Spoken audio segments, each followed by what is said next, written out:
आप देख रहे हैं एबीएन महाराष्ट्र। मैं हूं आपके साथ मुनीर आरिफ खान। नाजरीन, हर साल जब भी पतंगबाजी का सीजन शुरू होता है, शहरियान और खासकर तलबा और तालिबात के साथ बुजुर्ग और नौजवानों के साथ साथ मासूम बच्चे भी हादसात की जद पर रहते हैं।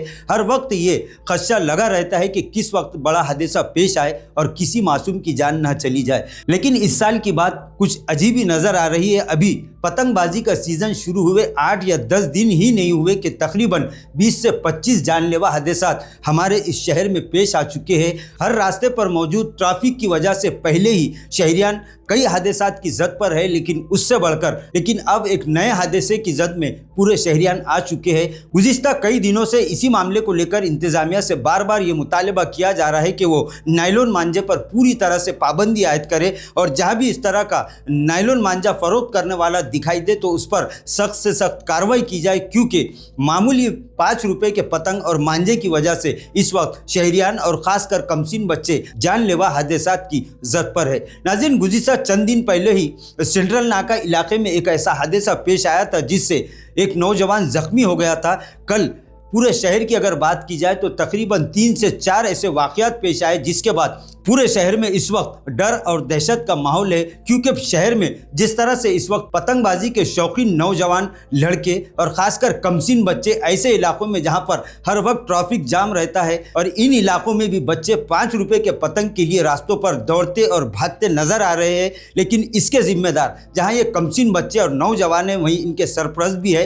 कल एमजीएम से रास्ते से गुजरने वाले एक मोटरसाइकिल सवार जिनके कमसीन बच्चे सुरांश का गला कटने की वजह से तकरीबन 20 टाके लगाने पड़े। और ख़ास बात यह है कि अगर इसके इलाज में अगर 5 मिनट और लग जाते तो डॉक्टरों का यह कहना है कि मासूम सुरांश की जान भी जा सकती थी। इसी तरह रोशन गेट से शरीफ कॉलोनी जाने वाले रास्ते पर भी कल दोपहर के वक्त एक हादसा पेश आया। 2 व्हीकल सवार नायलॉन मांझे की जद में आ गए, लेकिन इत्तेफाक से उन्होंने अपनी गाड़ियों को रास्ते पर फेंक दिया और ये किसी बड़े हादसे से महफूज हो गए।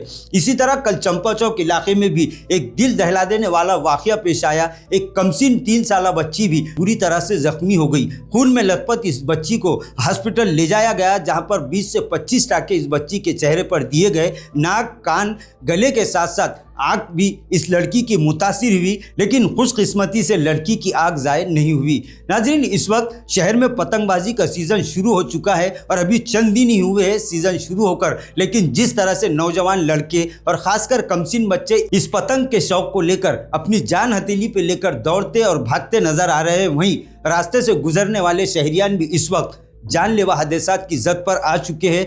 लिहाजा इंतज़ामिया के साथ साथ शहरियान से भी गुजारिश है कि वो अपने बच्चों को इस पतंगबाजी से और जानलेवा शौक़ से दूर रखे, एहतियात बरतने की सख्ती करे। इसी तरह हम एबीएन महाराष्ट्र के ज़रिए शहर के तमामी सरपरस्तों से, वालिदैन से ये अपील करते हैं कि वो रास्ते से गुजरते वक्त, अपने व्हीकलों पर जाते वक्त मासूम और कमसीन बच्चों को अपनी गाड़ी के अगले हिस्से में किसी हाल में ना बिठाए, बल्कि इन्हें पीछे बिठाने की कोशिश करें, क्योंकि किस जगह और कहां से नायलॉन मांझा आ जाएगा और ये हादसात की जद में आ सकते हैं, ये बताना मुश्किल हो चुका है। शहर में इस तरह के लगातार हादसात हो रहे हैं। इंतज़ामिया के साथ साथ अब शहरियान की जानिब से ये मुतालबा जोर पकड़ता जा रहा है कि इस मामले को लेकर इंतज़ामिया, प्रशासन और ख़ासकर सरपरस्त भी अपनी संजीदगी का और अपनी हमदर्दी का मुजाहरा करते हुए इस मामले को लेकर अपने बच्चों को ज़रूर ताकीद करें। वहीं प्रशासन इस मामले को लेकर सख्त से सख्त इंतजाम करे ताकि फिर कोई कमसीन बच्चा जानलेवा हादसात का शिकार ना हो। आने वाले दिनों में इस तरह के हादसात को रोकने के लिए प्रशासन को भी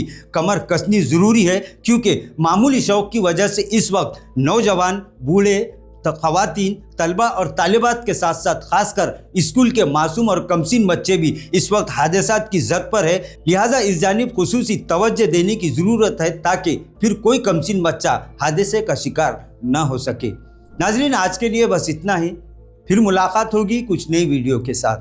तब तक के लिए हमें इजाज़त दीजिए। अल्लाह हाफिज़।